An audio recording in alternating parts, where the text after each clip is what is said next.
Bonjour et bienvenue sur l'ABC de mon patrimoine, le podcast de la planification patrimoniale et successorale.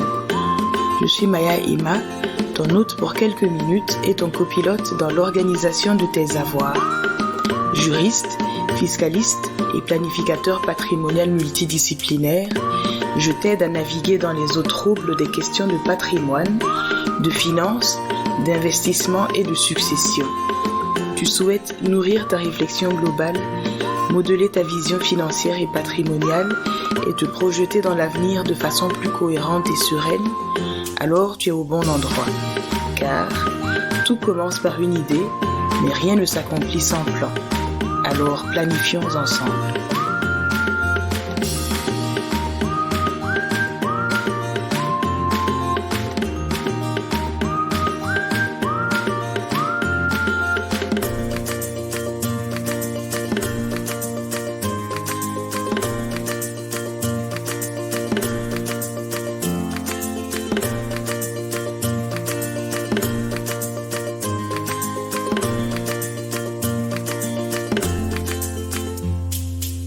Alors dis-moi, est-ce que l'épisode précédent a provoqué un déclic dans ton esprit? Ou bien ça a été l'occasion de repenser certains sujets importants? J'espère en tout cas que ça ne t'a pas laissé indifférent et que tu as entendu l'appel à l'action sous-jacent. Justement, parlant d'appel à l'action, je te propose d'aborder le sujet du testament aujourd'hui. J'imagine que tu sais déjà ce que c'est et que tu as déjà décidé si c'est pour toi ou pas. Je te propose tout de même de reconsidérer la question. Parlons-en en 3 parties. D'abord, puisque la répétition est pédagogique, un rappel de diverses informations traitées dans des épisodes précédents, que tu peux réécouter par ailleurs.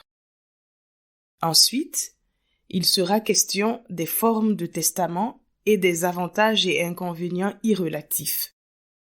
Puis pour finir, notre nouvelle tradition, le clin d'œil aux auditeurs. On y va, c'est parti. La répétition est pédagogique.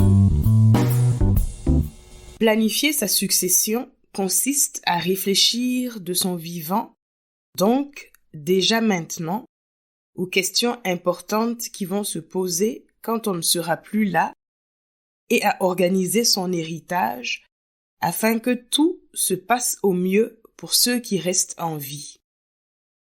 En effet, les proches qui vont survivre vont nécessairement devoir faire face à des situations dont certaines peuvent déjà être anticipées. Impôt successoral, partage des biens, besoin d'informations, etc. Or, nous avons le pouvoir de leur simplifier cette tâche. Alors, pourquoi ne pas le faire dès maintenant? Ce travail de simplification est en fait une planification successorale. Et il y a 1001 raisons de planifier sa succession. Pour rappel, l'épisode 17 en énumère 20 à titre illustratif et pour t'aider à définir les tiennes.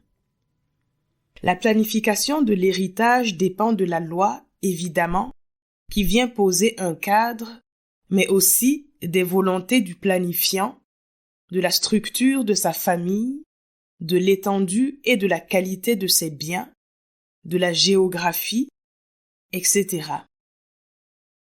Il existe des planifications complexes et des planifications simples. Mais nous allons nous intéresser à ce sujet une autre fois. Ding dong, ding dong, ding dong, ding dong. L'outil à la portée de tous. Ding dong, ding dong, ding dong, ding dong. D'entrée de jeu, sache qu'en l'absence de testament, c'est la loi qui décide de tout à ta place. Je répète, si tu n'as pas dit à l'avance ce qu'il faut faire de tes biens, droits et dettes dans un testament, la loi va faire la loi, n'en déplaise aux uns et aux autres, à la famille, aux amis, aux collaborateurs, aux voisins, etc. Et exit les dernières volontés communiquées oralement, envoyées par SMS, déduites de mails, les habitudes et routines, etc. Tu as donc tout intérêt à faire un testament, sauf si tu connais bien le droit successoral et que les règles te conviennent. Venons-en au fait maintenant. Le testament est l'outil de planification successorale par excellence. C'est un acte juridique personnel, généralement écrit, qui vise à faire réaliser les dernières volontés d'une personne après sa mort. Les dispositions qu'il contient sont prévues par le testateur, c'est-à-dire celui qui établit son testament, de son vivant, et n'entrent en vigueur qu'après le décès de celui-ci. En clair, c'est un document que tu fais en ton âme et conscience, en toute liberté, de manière totalement confidentielle, dans lequel tu indiques ce qu'il faut faire de la maison, du cheval, de l'ordinateur, des chaussures, du taxi, tes codes d'accès et mots de passe, bref, de tous tes trucs, choses et machins. Par ton testament, tu peux disposer de tes biens comme tu l'entends. Et ce que tu prévois n'entre en vigueur qu'à la mort. Du coup, cela te laisse la possibilité de changer d'avis aussi souvent que tu le désires et de modifier ton testament tous les 4 matins. Ainsi, tu continues de ton vivant à jouir de tous tes biens comme bon te semble puisqu'ils t'appartiennent toujours. Mais attention tout de même, il y a la réserve dont nous avons parlé dans un précédent épisode. En effet, dans les pays francophones en général, et c'est notamment le cas en Belgique, au Burkina Faso, en France, en Suisse, la loi prévoit une réserve ou un système plus ou moins équivalent. C'est une part incompressible et intangible de la succession du défunt qu'on ne peut toucher, pas même le testateur lui-même. Cette réserve revient à certains proches définis par la loi. Son but est de s'assurer que certains héritiers reçoivent au moins une part de la succession. Bien souvent, respecter la réserve ne pose pas de problème lorsque l'héritage est transmis uniquement ou majoritairement à la famille nucléaire, enfants, petits-enfants, conjoints, partenaires, parents, frères et sœurs. Dans le cas contraire, des règles légales permettent de corriger la situation. Par exemple, la règle du rapport ou de la réduction. Mais ce n'est pas le sujet ici. Parlons de son utilité, le testament te permet d'organiser l'attribution et la répartition de tes biens, de protéger certaines personnes, par exemple un partenaire non marié légalement, de réparer des torts ou compenser des manquements, par exemple à l'égard d'enfants non reconnus, de favoriser certains héritiers par rapport à d'autres en leur attribuant une part plus grande, de corriger à certains endroits des lacunes de la vie ou de la loi, de transmettre à des non-membres de la famille ou à des entités, telles que des fondations, universités ou orphelinats, d'éviter les conflits familiaux en clarifiant les désirs, de donner des missions, par exemple, nommer un tuteur pour les enfants mineurs, désigner un exécuteur testamentaire, etc. La forme. Il y a plusieurs sortes de testaments. Je propose d'en examiner 3 cette fois-ci. Commençons par la forme la plus complexe, le testament international.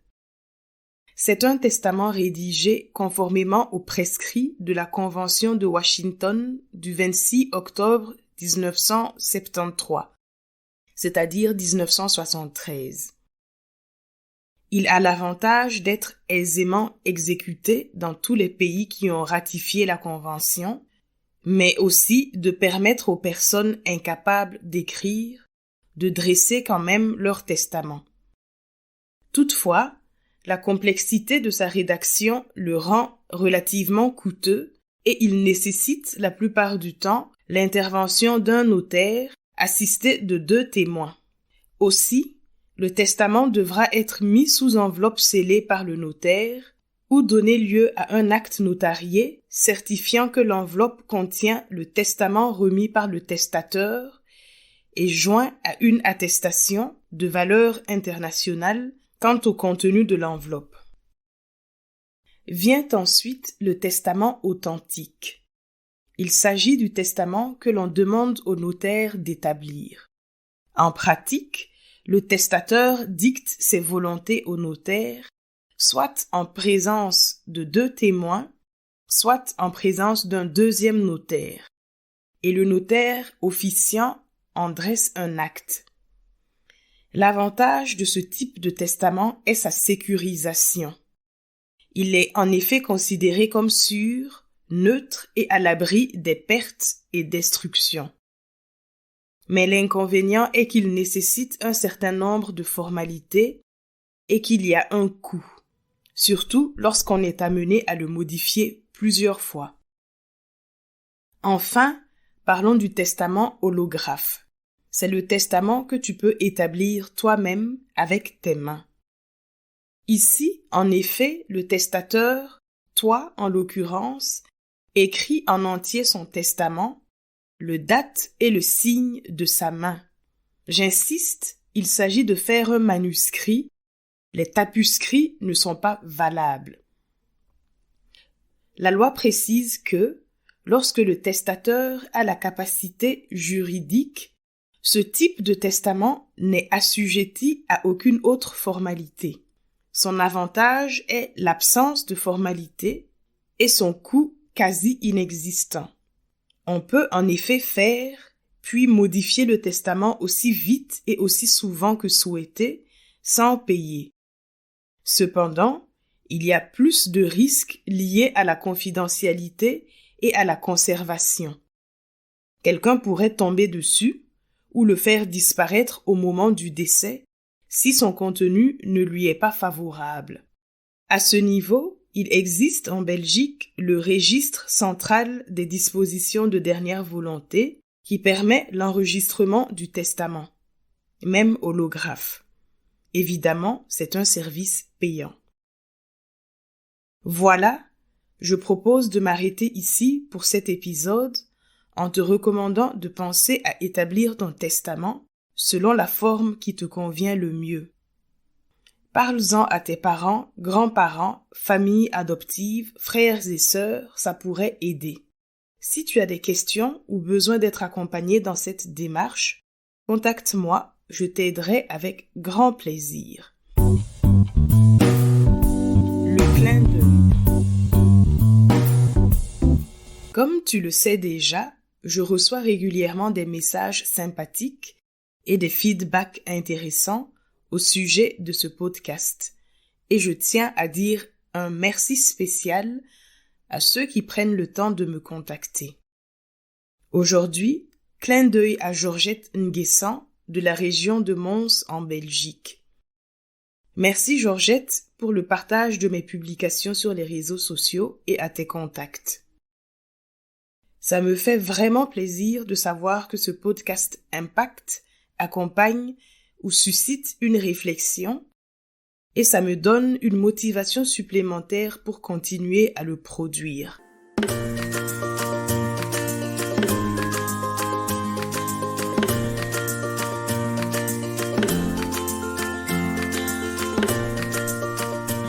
Ça y est, cet épisode sur la planification patrimoniale et successorale touche à sa fin. Je te remercie pour la qualité de ton écoute, pour ce temps privilégié que nous passons ensemble et pour l'intérêt que tu portes à ce podcast. Des questions ou des suggestions, mes réseaux sociaux te sont grands ouverts. Besoin d'un conseil plus spécifique? Dans ce cas, n'hésite pas à prendre contact personnellement avec moi. Je t'invite aussi à me donner du courage et de la force en laissant 5 étoiles à l'ABC de mon patrimoine, en mettant des commentaires bienveillants et en recommandant ce podcast autour de toi pour le faire connaître. Convaincu que tu vas tirer du beau fruit de ce podcast, comme des idées, des outils ou des informations primordiales pour ton présent et ton futur, je t'invite à ne pas attendre pour mettre en place un plan d'action et entamer sa réalisation. Car, en matière de patrimoine, mieux vaut 20 ans trop tôt qu'1 heure trop tard.